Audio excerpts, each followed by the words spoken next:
In the summer of 1878, as typhoid fever claimed 47 souls in Harper County, Kansas, 4 brothers named Blackwood exhibited an immunity that defied all medical reasoning. But their survival came with a price so horrifying that 3 separate doctors refused to record their observations, and the Kansas State Medical Board quietly classified every document related to the incident. What began as divine protection twisted into something far more sinister. A metamorphosis so alarming that the local Methodist church incinerated every reference to the Blackwood name from their ledgers. The brothers developed symptoms no medical text had ever recorded. Symptoms that grew progressively less human with each passing week. By winter, neighbors claimed the brothers no longer cast proper shadows. Their voices had acquired harmonic qualities that made listeners' ears bleed, and their eyes reflected light like those of creatures of the night. The final medical report, classified to this day, was said to contain the phrase, "Subjects have surpassed human biological classification," before all records were permanently sealed.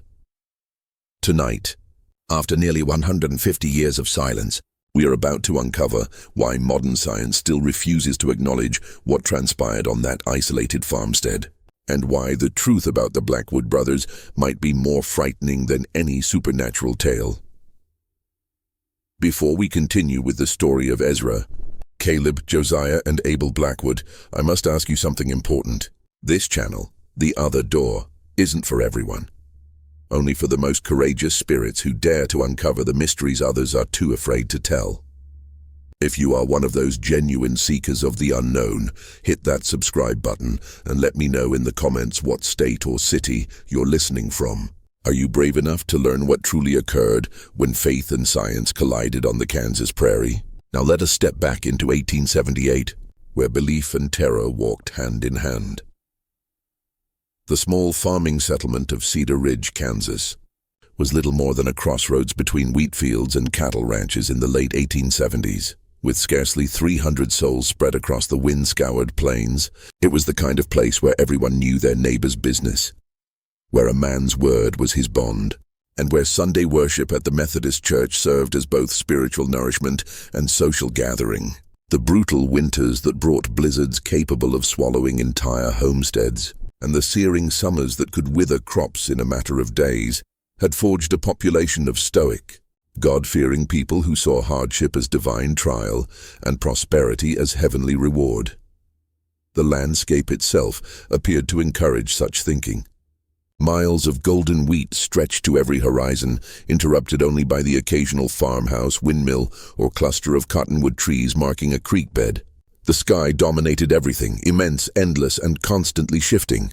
During thunderstorms, lightning would dance across the grassland for hours, illuminating the plains in brief, brilliant flashes that revealed the profound isolation of each homestead. In winter, the wind screamed across the flatlands with a voice that sounded nearly human, carrying snow and a cold that could freeze a man solid in minutes if he lost his way between barn and house.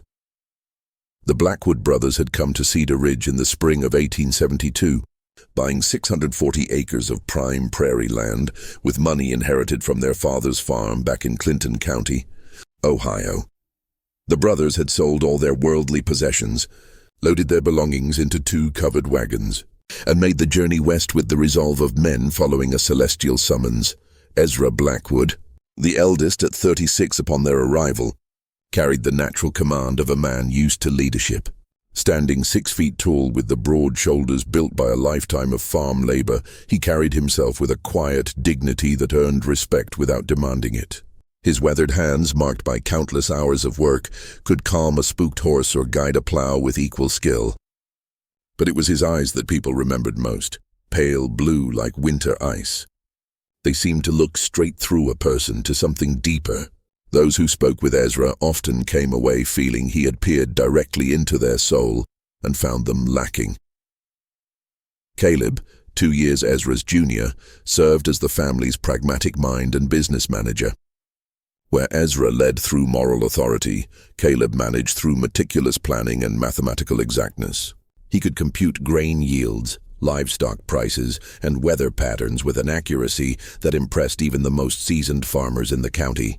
His ledger books, kept in flawless handwriting, tracked every cent earned and spent, every bushel harvested, every head of cattle bought or sold. But beneath his practical exterior burned the same fierce faith that motivated all the brothers. Caleb perceived God's design in everything, in the perfect geometry of a wheat field, in the precise timing of rainfall, in the mathematical harmony governing the natural world. Josiah, the third brother at 31, had received the most formal education of the four. He had attended Ohio Wesleyan University for 2 years before their father's death summoned him back to the family farm. During those years, he had studied not only theology, but also medicine, philosophy, and natural sciences. His personal library, carefully transported to Kansas in a specially built crate, held over 200 volumes covering subjects from biblical commentary to human anatomy. Josiah's room in the farmhouse resembled a scholar's study more than a farmer's quarters, with books piled on every available surface and papers covered in his careful notes, filling wooden boxes beneath his bed. Abel, the youngest at 25, burned with a religious fervor that sometimes worried even his devout siblings. Where the older brothers approached their devotion with scholarly depth or practical application, Abel's faith was pure emotion and absolute surrender. He spent hours each day in prayer, often weeping with the intensity of his communion with the divine. He fasted regularly, sometimes going days without food, while claiming that prayer and scripture provided all the sustenance he required. His fellow church members back in Ohio had called him touched by the Spirit, though some had whispered that his devotion skirted the edges of dangerous obsession. Unlike their neighbors who attended the Methodist church in town, a modest, white-painted building with a bell tower audible for miles, the Blackwood brothers had built their own chapel on a hill overlooking their property. The construction had consumed the better part of their first year in Kansas. They had quarried limestone from a creek bed on their land, cut oak timber from a grove near the property line, and crafted every piece of the structure with their own hands. The chapel they erected reflected their austere yet deeply felt faith. The structure measured 30 by 20 feet, with walls of precisely fitted limestone and a roof of hand-split oak shingles. Inside, they had carved pews from local walnut wood, each one perfectly smooth and fitted with joinery that spoke of hours of patient craftsmanship. The altar, also hand-carved, bore inscriptions in Hebrew that Josiah had copied from his biblical texts. Tall windows on the east and west walls captured the morning and evening sun, flooding the space with golden light during their dawn and dusk prayers. The brothers held their own services every Sunday morning and evening, following what they termed primitive Methodist principles, a stricter interpretation of Wesley's teachings that emphasized personal revelation, direct communion with the divine, and the priesthood of all believers. Their services included extended periods of silent prayer, intensive biblical study, and what they called testimony of the Spirit, where each brother would share any divine revelations or insights he had received during the week. Their daily routine mirrored their dedication to both faith and labor. They rose each morning at 4 a.m. for an hour of silent prayer in the chapel, watching the sun rise over the eastern prairie while they communed individually with God. After a simple breakfast of bread, milk, and whatever fruit was in season, they would spend the morning working their fields. The afternoon hours were dedicated to animal care, equipment maintenance, and the countless tasks needed to keep a farm running. But evening was always reserved for spiritual pursuits, Bible study, theological discussion, and group prayer that often lasted until well after midnight. The brothers lived as bachelors, devoting themselves entirely to their faith and their land, though this choice had not been without cost.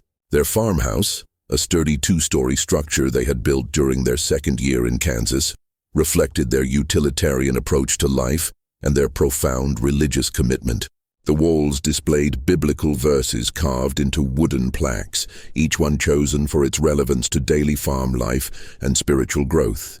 Every room contained at least one well-worn Bible, and several held additional religious texts that Josiah had deemed worthy of regular study. By the summer of 1878, the Blackwood farm had become a model of agricultural success and spiritual devotion. Their wheat fields stretched golden across the prairie, Their cattle grazed contentedly on healthy grassland. Their silo was full to bursting with grain, and their chapel stood as a monument to their unwavering faith. The brothers had achieved everything they had hoped for when they left Ohio 6 years earlier: prosperity, independence, and the freedom to worship according to their deepest convictions. Their neighbors in Cedar Ridge respected the Blackwood brothers, though many found their intensity disquieting and their separation from community life perplexing.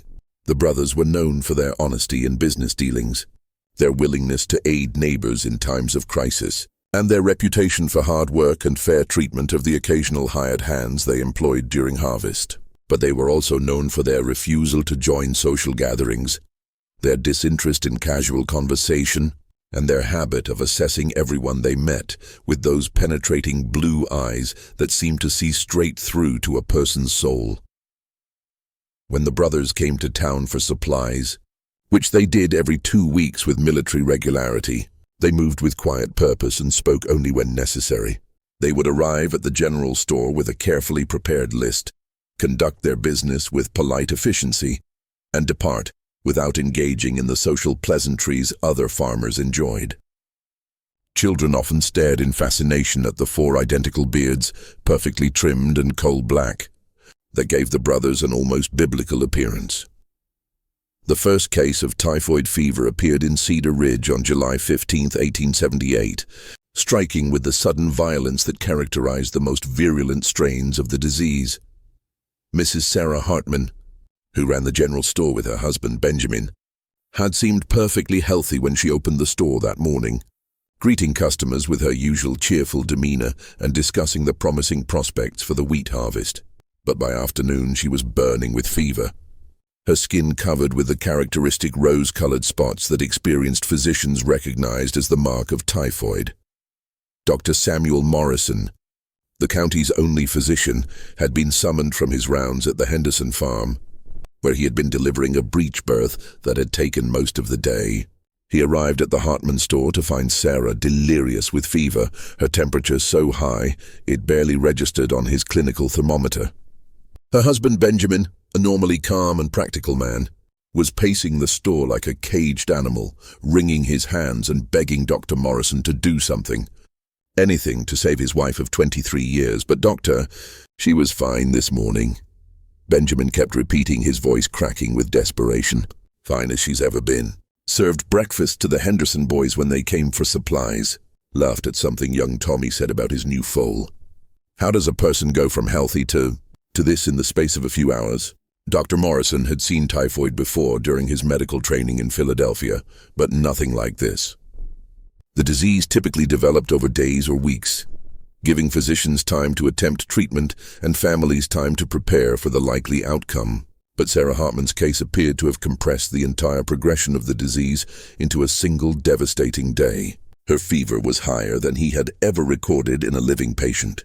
Her delirium was complete and violent, and the rose-colored spots covered not just her chest, but her entire body in patterns that seemed almost deliberate in their symmetry.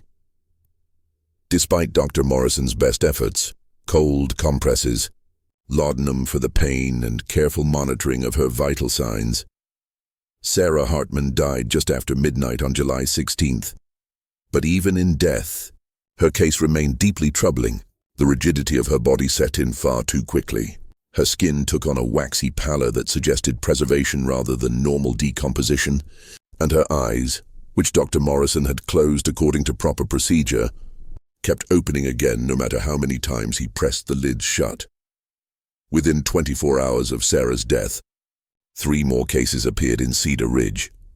The victims seemed to have nothing in common except their use of water from the town's main well, a source that had provided clean, sweet water for the community since its founding. But when Dr. Morrison examined the well, he found evidence of contamination from runoff that had somehow breached the carefully constructed stone lining. The second victim was old Heinrich Zimmermann, a German immigrant who had farmed the same section of land for 15 years. Heinrich's case followed the same devastating pattern as Sarah's: perfect health in the morning, raging fever by afternoon, and death before dawn. But Heinrich's final hours were marked by something Dr. Morrison had never encountered. The old farmer spoke in languages no one in the community recognized, using words and phrases that sounded ancient and somehow threatening. The third and fourth victims were the Patterson twins, Emma and Ellen, two 16-year-old girls who had been among the most promising students in the county's single schoolhouse. Their deaths were particularly heartbreaking because they occurred simultaneously, as if the disease had coordinated its attack to claim both girls at exactly the same moment. Their father, James Patterson, later told Dr. Morrison that in their final delirium, the twins had spoken in perfect unison, reciting what sounded like prayers in a language that resembled Latin, but contained sounds human throats should not have been able to produce. By August 1st, 14 people had died from the strange typhoid strain, and Dr. Morrison had documented symptoms and progressions that defied every principle of medical science he had learned. The victims all died within 24 hours of showing symptoms.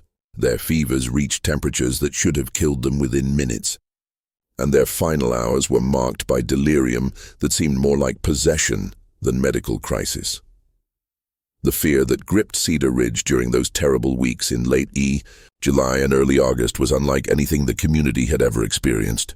Families barricaded themselves in their homes, refusing to venture out except for the most essential tasks. The general store, now run by Benjamin Hartman with his brother-in-law's help, became a place of whispered conversations and furtive glances. The Methodist Church, which had always served as the community's gathering place and source of comfort, stood nearly empty during Sunday services, as people feared any congregation might provide the disease with new victims. Dr. Morrison had ordered the contaminated well sealed and advised all residents to boil their water. But the disease continued to spread with a pattern that suggested something more than simple contamination. The victims seemed to be chosen according to some logic that had nothing to do with their exposure to the well water or their proximity to previous cases. Some families lost every member, while neighboring households remained completely healthy. It was against this backdrop of terror and confusion that the Blackwood brothers made their fateful decision to involve themselves in the crisis. The brothers had remained isolated on their farm during the early weeks of the epidemic, following their usual practice of avoiding unnecessary contact with the town and its residents. But on August 10th, Josiah announced to his brothers that he had received what he believed was a divine revelation, calling them to action.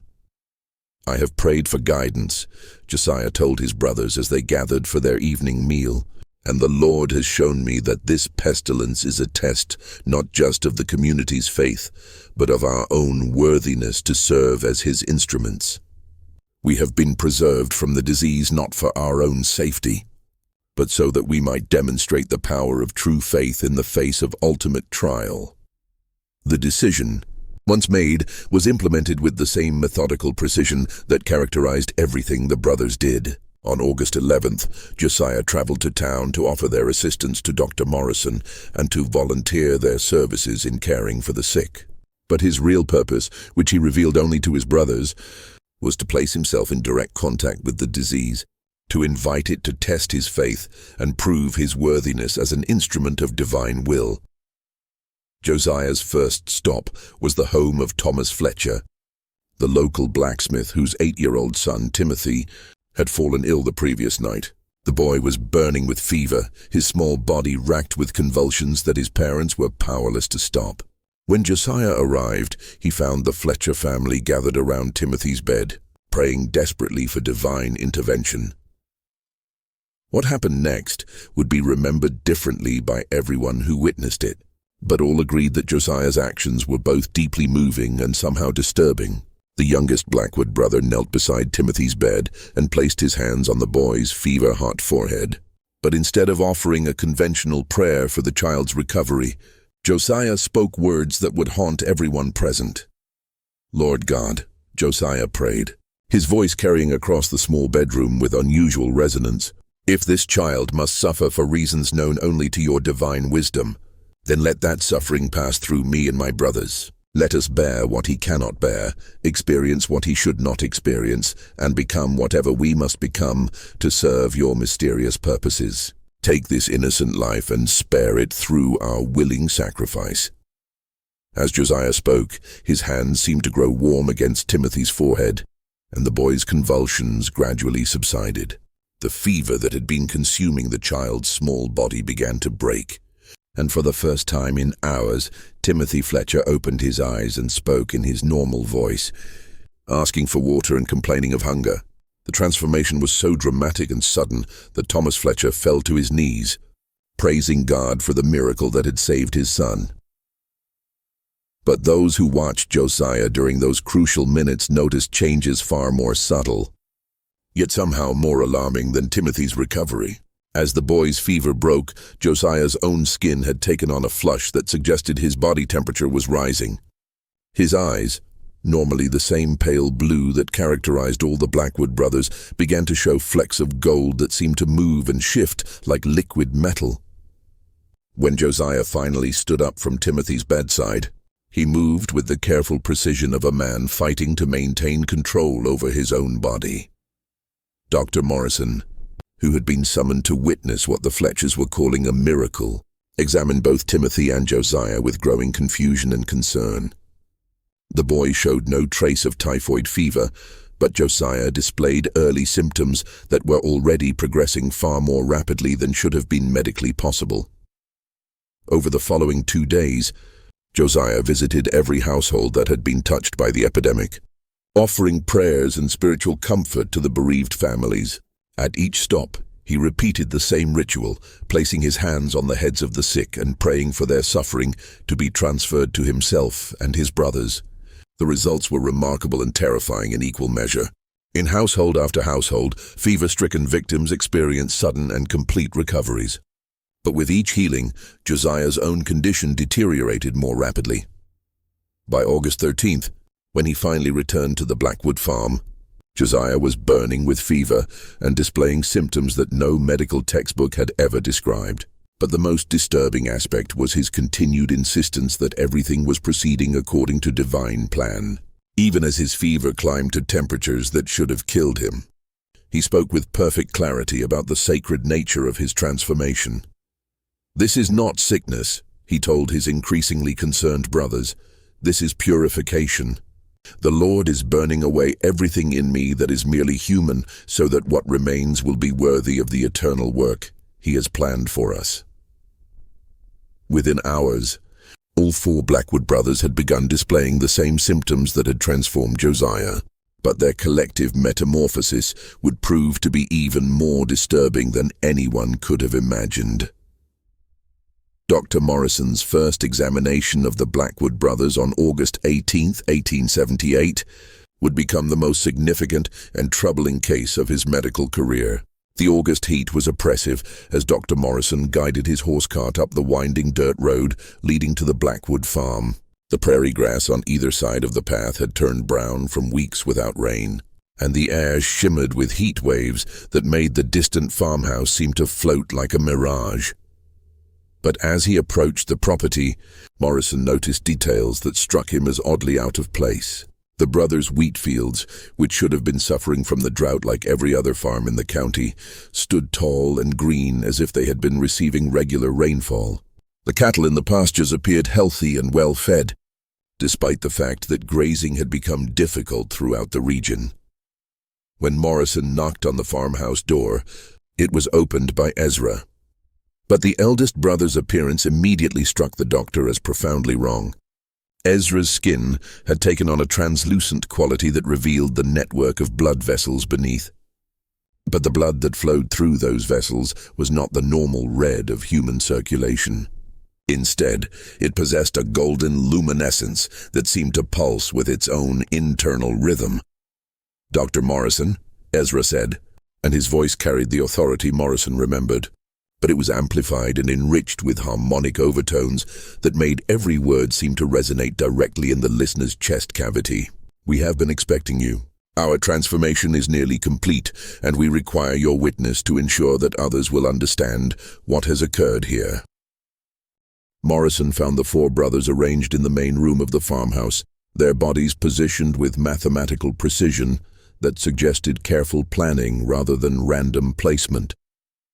They were alive. Their chests rose and fell with breathing. Their eyes tracked Morrison's movement. But they had been transformed in ways that challenged his understanding of human physiology. Their vital signs are impossible. Morrison wrote in his private journal that night. Ezra's temperature registered 107 degrees, yet he sits upright and speaks with perfect clarity. Caleb's pulse is so slow I can barely detect it, yet he moves with normal energy. Josiah's breathing has changed. He seems to inhale and exhale only once every few minutes, but shows no signs of oxygen deprivation. And Abel's skin temperature is actually lower than normal despite his obvious fever symptoms.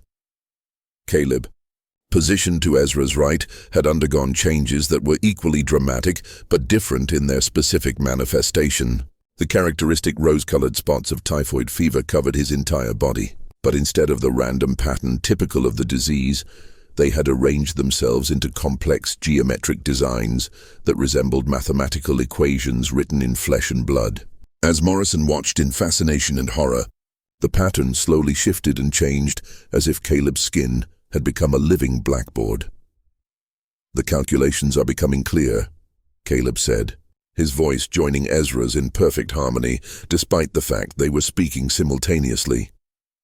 "The relationship between matter and spirit, between time and eternity, between human limitation and divine potential. We are becoming the proof of theorems that human mathematics has only begun to glimpse." Josiah's transformation had progressed along lines that reflected his scholarly nature and deep theological knowledge. His body remained recognizably human in its basic structure, but his skin had taken on the appearance of ancient parchment, covered with writing in scripts that Morrison recognized as Latin, Greek and Hebrew, along with other symbols that seemed to shift and change even as he watched. When Josiah spoke, his words came in a voice that no longer sounded entirely human. The sound seemed to originate from multiple points around the room simultaneously, creating an effect that made Morrison feel as if he were being addressed by a choir of invisible speakers. "Doctor," Josiah said, "we have discovered truths that your medical science cannot accommodate. We are documenting these revelations so that future generations might understand the process of divine transformation." Abel, the youngest brother, had undergone the most visually striking transformation of all. His entire body emanated a soft phosphorescent glow that provided illumination for the room's interior. The light was not harsh or unpleasant, but it was profoundly unnatural. A cool, blue-white radiance that seemed to come from within his very bones. His eyes had become completely luminous, lacking pupils or irises, appearing instead as twin stars set in a human face. "We no longer require food as sustenance," Abel said, his words somehow reaching Morrison's ears from both inside the room and from what seemed like a great distance. "We draw our energy directly from sources that human science has not yet discovered. We are becoming something new, something that exists between the mortal and eternal realms." Morrison's attempts to document his findings were met with resistance from the brothers themselves. They claimed their condition was a divine gift, a sign that God had chosen them for a special purpose. They spoke of being refined by holy fire and transformed into vessels worthy of the Lord's work. But Dr. Morrison's medical training told him something far different. The brothers' symptoms resembled no known disease, and their collective transformation suggested either mass hysteria or something more sinister. He began to suspect they had been exposed to some unknown toxin, possibly from their well water or from contaminated grain in their silo. The community's reaction to the brothers' condition was mixed and increasingly tense. Some residents, led by Reverend Marcus Thorne of the Methodist Church, viewed their survival as miraculous. They began making pilgrimages to the Blackwood farm, hoping to witness divine intervention firsthand. Others, particularly those who had lost family members to the epidemic, found the brothers' transformation disturbing and unnatural.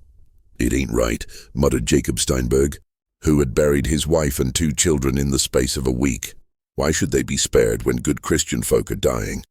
And look at them. That ain't no blessing I can see. There's something wrong with those boys. Something that makes my skin crawl just looking at them." The brothers' behavior during this period only intensified the community's unease. They continued to work their fields despite their condition, moving with an eerie coordination that suggested they were communicating without words. Neighbors reported seeing them standing motionless in their wheat fields for hours at a time, their faces turned toward the sky as if listening to some inaudible voice. The changes in their chapel services became particularly unsettling. The brothers had always conducted their worship privately, but now their voices could be heard across the prairie during their evening prayers. The sound was hauntingly beautiful yet profoundly wrong. 4 voices harmonizing in ways that human vocal cords should not have been able to produce. Mrs. Eleanor Patterson, who lived on the neighboring farm, later told Dr. Morrison that she had approached the chapel one evening to investigate the strange music.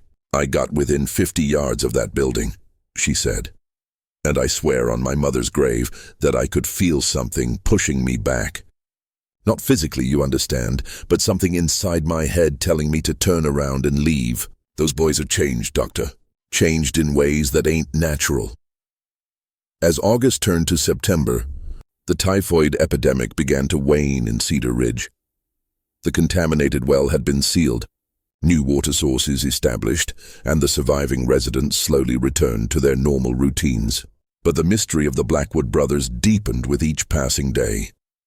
Dr. Morrison made weekly visits to the farm, ostensibly to monitor the brothers' condition, but actually to document the progression of their transformation. What he observed challenged his understanding of human physiology and left him questioning his own sanity. Ezra's internal temperature had stabilized at 106.7 Fahrenheit, yet he showed no signs of brain damage or organ failure. His eyes had developed a golden hue that seemed to shift and swirl like liquid metal. When he spoke, his words carried a weight and authority that made listeners feel compelled to agree with him, even when he said things that defied logic. "Dr. Morrison," Ezra said during one examination, "you are attempting to measure us using instruments designed for ordinary human physiology. We have moved beyond the limitations that such tools were created to assess. Our bodies now function according to principles that your medical science has not yet discovered." Caleb's rose-colored spots had continued to evolve, forming increasingly complex patterns that resembled ancient scripts. Dr. Morrison consulted several scholars by correspondence, sending careful drawings of the markings, but none could identify the symbols. More disturbing still, the patterns seemed to move slowly across Caleb's skin, rearranging themselves into new configurations every few days. When Morrison attempted to take a blood sample from Caleb's arm, he discovered that the brother's blood had been transformed into something that barely resembled normal human circulation. The substance that flowed from the small puncture wound was thicker than blood, golden in color, and seemed to move with deliberate purpose rather than responding to gravity and pressure. "Our circulation has been redesigned," Caleb explained, watching Morrison's growing confusion with what might have been amusement. "The fluid that sustains us now carries not just oxygen and nutrients, but information and energy from sources that transcend physical matter." Josiah's voice had become completely inhuman. When he spoke, the sound came from everywhere and nowhere at once, as if the very air around him was vibrating with his words. Dr. Morrison noted that conversations with Josiah left him feeling dizzy and disoriented, and he began to suspect that the brother's speech was somehow affecting his brain chemistry. The texts that covered Josiah's skin were not static decorations, but were actively being written by some invisible force. As Morrison watched, new words appeared along Josiah's arms and chest, forming sentences and paragraphs in real time. The content seemed to be a running commentary on Morrison's examination, describing his thoughts and reactions with an accuracy that suggested the brother could read his mind. "We are becoming books," Josiah said, his multi-directional voice making Morrison's head spin with vertigo. "Living repositories of knowledge that spans both human learning and divine revelation. The transformation is encoding information directly into our physical substance." Abel's phosphorescence had grown stronger, allowing him to illuminate entire rooms with the pale glow emanating from his skin. But more unsettling was his apparent ability to sense things that should have been beyond human perception. He could predict weather changes days in advance, locate lost objects without searching, and seemed to know when visitors were approaching the farm long before they became visible. During one examination, Abel demonstrated an ability to perceive things that should have been beyond human sensation. He correctly identified the contents of Morrison's medical bag without looking inside it, described in detail the condition of horses stabled half a mile away, and seemed to be aware of conversations taking place in the town of Cedar Ridge, 3 miles distant. Our senses have been opened to perceive realities that normal humans cannot detect, Abel explained, his luminous eyes somehow managing to convey warmth despite their otherworldly appearance. We can see across distances that should be impossible, hear sounds that carry on frequencies beyond normal hearing. The brothers' collective behavior had also changed in ways that suggested they were becoming something more than human. They moved with perfect synchronization, finishing each other's sentences and responding to unspoken communications. Their need for food and sleep had diminished dramatically. Dr. Morrison observed that they consumed perhaps half the calories of normal men and seemed to require only 2 or 3 hours of rest each night. Most disturbing of all was their claim that they were receiving divine revelations. The brothers spoke of visions showing them the future of their community, prophecies about coming disasters, and instructions for preparing their neighbors for some unnamed catastrophe. They began writing these revelations in a leather-bound journal using a script that resembled no known language. The community's initial curiosity about the brothers' condition gradually gave way to fear and suspicion. Children were forbidden from playing near the Blackwood property, and adults crossed themselves when they saw the brothers in town. The Methodist Church, which had initially celebrated their survival as a miracle, began to distance itself from the family. Reverend Thorne, who had once praised the brothers' faith, now spoke of them with barely concealed unease. "I fear," he confided to Dr. Morrison, "that in their zeal to serve the Lord, they may have opened themselves to influences that are not entirely heavenly. There is something in their eyes now, something that looks back at you with knowledge that no mortal man should possess." By October 1878, the situation at the Blackwood farm had become untenable. The brothers' transformation had progressed to the point where they could no longer be considered entirely human. Yet, they remained lucid and articulate about their condition. They spoke of being purified vessels chosen by God to serve as intermediaries between the divine and mortal realms. Dr. Morrison's documentation of their condition had become increasingly frantic. His journal entries revealed a man struggling to maintain his scientific rationalism in the face of phenomena that defied explanation. He had begun corresponding with medical colleagues in Kansas City and Chicago, seeking advice on the case, but their responses only deepened his frustration. "No physician I've consulted has ever encountered anything resembling the Blackwood brothers' condition," he wrote. "Their symptoms are physiologically impossible.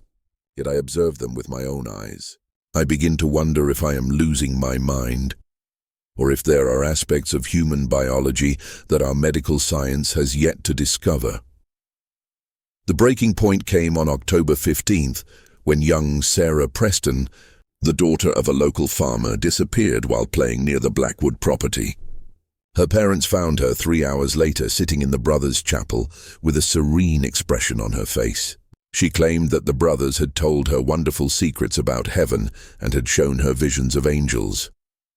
But when Dr. Morrison examined the child, he found that her temperature had risen to 103 degrees, and her eyes had begun to take on the same golden hue that characterized Ezra's condition. The girl's parents, terrified that their daughter had been infected with whatever had changed the brothers, demanded that Dr. Morrison intervene. "You have to stop this," Sarah's father, Thomas Preston, pleaded. "Those men, or whatever they've become, they're spreading their curse to our children. My little girl keeps talking about joining them in their holy work. She says they've shown her things that no 7-year-old should know about." Dr. Morrison's examination of Sarah revealed that she had indeed been affected by her contact with the brothers. Her fever was unlike typhoid or any other disease he recognized, and her behavior had changed dramatically. She spoke with wisdom beyond her years, demonstrated knowledge of medical and theological concepts she couldn't possibly have learned, and seemed to glow with the same phosphorescence that characterized Abel. Faced with the possibility that the brother's condition might be contagious, Dr. Morrison made a decision that would haunt him for the rest of his life. He contacted the Kansas State Medical Board and the Regional Health Authority, requesting immediate intervention. But when officials arrived to investigate, they found the case so disturbing that they chose to suppress it rather than study it. Dr. James Patterson, the state medical examiner, spent 3 days at the Blackwood farm in late October. His official report, sealed by the state board, allegedly contained observations that were incompatible with current medical understanding and potentially damaging to public health and safety. The report was classified and remains sealed to this day. But Patterson's private letters to his wife, discovered years later, revealed the true extent of his horror. "I have seen things," he wrote, "that challenged not only our understanding of disease and human physiology, but the very nature of life itself. The Blackwood brothers are no longer entirely human, yet they are not dead. They exist in some intermediate state that our science cannot explain and dare not acknowledge." The community's growing unease about the brothers' continued presence came to a head when several families reported that their children had begun disappearing from their beds at night, only to be found hours later, standing in the fields surrounding the Blackwood chapel. The children had no memory of how they had gotten there, but they returned with knowledge and abilities that their parents found deeply disturbing. Just when we thought we'd seen it all, the horror in Cedar Ridge intensifies. If this story is giving you chills, share this video with a friend who loves dark mysteries. Hit that like button to support our content, and don't forget to subscribe to never miss stories like this. Let's discover together what happens next. Mayor William Harrison convened a town meeting on October 25th to address what many residents viewed as a crisis requiring immediate intervention. The meeting was attended by nearly every adult in Cedar Ridge, and the discussions revealed a community deeply divided between those who viewed the brothers as blessed healers and those who saw them as dangerous influences. Dr. Morrison was called upon to provide a medical assessment, but his testimony only deepened the community's confusion and fear. He described the brothers' condition as unlike anything in medical literature, acknowledged that their influence appeared to be spreading to other residents, and admitted that conventional medicine had no treatment to offer. "I have observed physiological changes in the Blackwood brothers that challenge our fundamental understanding of human biology," Morrison told the assembled crowd. "Their vital signs are consistently abnormal, yet they show no signs of illness. Their capabilities exceed normal human limitations, yet they maintain lucid consciousness. I cannot classify their condition as a disease because they are not suffering. I cannot call it an improvement because it represents a fundamental alteration of human nature." The meeting concluded with a decision that would have profound consequences. A committee of community leaders was formed to visit the Blackwood farm and demand that the brothers either reverse the changes they had undergone or leave Cedar Ridge permanently. The committee would include Mayor Harrison, Reverend Thorne, Thomas Preston, and Dr. Morrison, and they would deliver an ultimatum requiring the brothers to respond within 1 week. The delegation from Cedar Ridge arrived at the Blackwood farm on November 1st, 1878, under a gray sky that seemed to press down upon the prairie with the weight of impending winter. Dr. Morrison rode alongside Mayor Harrison, Reverend Thorne, and Thomas Preston, each man lost in his own thoughts about the confrontation that awaited them. The farmhouse and outbuildings appeared normal from a distance, but as the delegation drew closer, details emerged that confirmed Morrison's growing conviction that the Blackwood property had become something beyond conventional classification. The wheat fields, which should have been harvested weeks earlier, stood tall and golden despite the approaching winter. The cattle in the pastures moved with an unnatural coordination, grazing in precise patterns that formed geometric shapes when viewed from the elevation of the road. Most unsettling of all was the chapel on the hill. The limestone structure seemed to pulse with a faint luminescence that was visible even in daylight, and the sound of voices could be heard emanating from within. Not the familiar harmonies of Methodist hymns, but something far more complex and otherworldly. When the delegation knocked on the farmhouse door, it was opened by young Sarah Preston, whose presence there shocked her father into momentary speechlessness. The girl appeared healthy and happy, but the golden flecks in her eyes had grown more pronounced, and her skin had developed the same translucent quality that characterized the brothers' condition. "Hello, Papa," Sarah said, her voice carrying the harmonic undertones that had become the signature of the transformation. "The brothers have been expecting you. They're waiting in the chapel, and they're ready to answer all your questions." The delegation's journey to the chapel was marked by phenomena that challenged their understanding of reality itself. The ground beneath their feet seemed to vibrate with subtle energy, and the air around them shimmered with patterns of light that resembled heat waves but felt cool to the touch. Birds flew in formations that defied their natural behavior, arranging themselves in geometric patterns that shifted and changed as the men walked toward the hill. When they entered the chapel, they found the 4 Blackwood brothers arranged in a perfect square around the altar, their bodies positioned with mathematical precision. The brothers' transformation had reached a stage that made their previous condition seem almost normal by comparison. Their skin had become completely translucent, revealing internal structures that bore no resemblance to normal human anatomy. Their eyes were pools of liquid gold that seemed to contain depths beyond physical possibility. "Welcome," said Ezra, though his voice seemed to come from all 4 brothers simultaneously. "We have been expecting you, and we understand the concerns that have brought you here. You fear what we have become, and you worry about the effects our transformation is having on your community. These are reasonable fears, and we do not dismiss them lightly." Mayor Harrison, speaking as the official representative of Cedar Ridge, delivered the ultimatum the town had decided upon. The brothers would need to either return to their normal human condition or leave the area permanently. The community could no longer tolerate the uncertainty and fear that their presence had created. "Mr. Mayor," responded Caleb, his voice joining Ezra's in perfect harmony, "we understand your position, but we must tell you that what you ask is impossible. The transformation we have undergone cannot be reversed any more than a butterfly can return to being a caterpillar.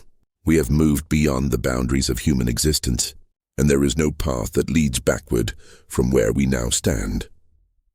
Reverend Thorne attempted to address the spiritual dimensions of the brothers' condition, arguing that their transformation represented a departure from God's intended design for human nature. He quoted biblical passages about the sanctity of the human form and the dangers of seeking knowledge beyond what God had granted to mankind. But the brothers' response challenged fundamental assumptions about the relationship between divine will and human limitation. Josiah, speaking with a voice that seemed to echo from multiple dimensions simultaneously, argued that their transformation represented the fulfillment of humanity's spiritual potential. "Reverend Thorne," Josiah said, his words accompanied by patterns of light that danced across the chapel walls, "you speak of God's design as if it were static and unchanging. But the scriptures themselves promise that human beings are destined for transformation and elevation. We have simply discovered the path that leads to that promised transformation." Dr. Morrison attempted to address the medical aspects of the brothers' condition, arguing that their influence on other community members represented a public health threat. But the brothers' response revealed the limitations of approaching their condition through conventional medical frameworks. "Dr. Morrison," said Abel, his luminous form casting shifting patterns of light throughout the chapel, "you have documented our transformation with admirable scientific precision, but you continue to evaluate us using criteria designed for ordinary human physiology. We are no longer bound by the limitations that those criteria were created to measure." The turning point in the confrontation came when Thomas Preston confronted the brothers about their influence on his daughter. His parental desperation broke through the philosophical abstractions that had dominated the discussion. "I don't care about your theories and theology," Preston said, his voice cracking with emotion. "I care about my little girl. She was normal and happy before you got your hands on her. Now she talks like an adult, knows things no child should know, and looks at me with eyes that seem to see right through to my soul. I want my daughter back the way she was." The brothers' response revealed both their compassion and the irreversible nature of the changes they had initiated. They explained that Sarah's transformation had begun not when she visited their chapel, but when Josiah had prayed over Timothy Fletcher months earlier. That prayer had opened a connection that could not be severed. "Thomas," said Ezra, his voice carrying infinite gentleness, "your daughter is not lost to you. She is becoming something that will serve purposes far greater than anything she could achieve within the limitations of ordinary human existence. The love you feel for her will continue to bind you together, even as she evolves beyond normal human classification." But it was Sarah herself who provided the resolution that none of the adults had been able to achieve. She stepped forward and addressed the delegation with a clarity that seemed impossible for someone her age. "Papa, Mayor Harrison, Reverend Thorne, Dr. Morrison," she said, her young voice carrying absolute truth. "You're asking the wrong questions. You want to know if what's happening to us is good or bad, safe or dangerous, right or wrong. But those categories don't apply to what we're becoming. We're not better or worse than we were before. We're different in ways that make such comparisons meaningless." The brothers then offered to demonstrate their capabilities, to prove that their transformation represented expansion rather than loss. Dr. Morrison, driven by scientific curiosity despite his fear, agreed to the demonstration. What followed provided Morrison with evidence that would haunt him for the rest of his life. The brothers arranged themselves around the delegation and began what they called a consciousness bridge, a process that allowed normal humans to experience temporarily the expanded awareness that had become their permanent condition. For several minutes that seemed to last hours, Morrison experienced reality from the brothers' perspective. He could perceive the thoughts and emotions of every person in Cedar Ridge, witness events occurring hundreds of miles away, and understand connections between apparently unrelated phenomena that revealed the underlying unity of all existence. The experience was simultaneously exhilarating and terrifying, offering knowledge that no human mind was designed to contain. When the demonstration ended, Morrison found himself changed in ways that would affect him for the rest of his life. He had experienced proof that reality was far more complex than conventional science acknowledged. But he had also discovered that some knowledge was too vast for ordinary human consciousness to process safely. The other members of the delegation had similar experiences, but the demonstration also revealed the price that came with such expansion.